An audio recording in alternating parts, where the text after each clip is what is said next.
We have this assumption of war and who fights it. And our image is a man in uniform. What motivates them? Well, it must be politics. That must be why they want to go to war. And when you look at the 21st century, it just doesn't hold true. Today, warfare is waged by new entities. They are known as private military corporations. They are loyal to no country, available to the highest bidder.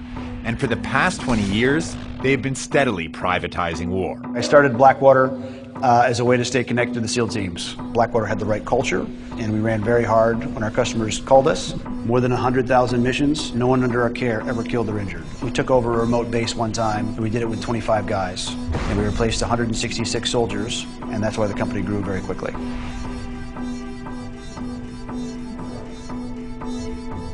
Initially contracted as support for the armed forces, PMCs are quietly taking over combat, as governments, regimes, and companies around the world wield them as deadly tactical weapons.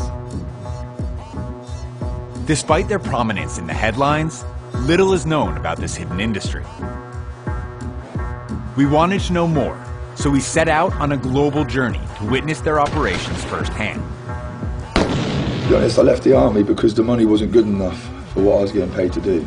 Why would I do 5 years in Iraq in the army and earn 120 grand when I can do 2 years in Iraq and earn 400 grand?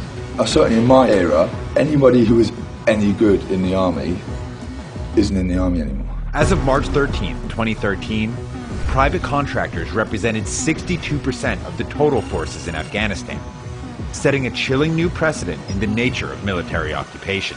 It amazes me how many people there are out there who are willing to get involved in this kind of thing. I can make a dozen phone calls, and within a month we'll have 1,000 guys.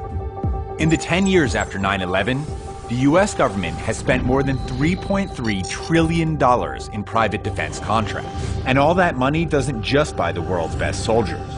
It buys access to the world's most advanced weapons. Feeding off of global instability, PMCs have thrived. In fact, the third largest company in the world is a private military corporation, and most people have never heard of them. The day of the private military has arrived. The only question that remains is what happens when the people you pay to protect you get a better offer.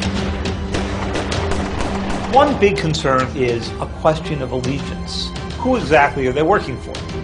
We've seen them work for human rights groups, environmental groups, drug cartels, terrorist groups. They cover the entire moral spectrum. Some people argue that they're already well regulated. That's just false. Which leads you to wonder, with advanced weaponry, highly trained soldiers, billions of dollars at their disposal, and few regulations, what happens if they stop taking orders and start taking over?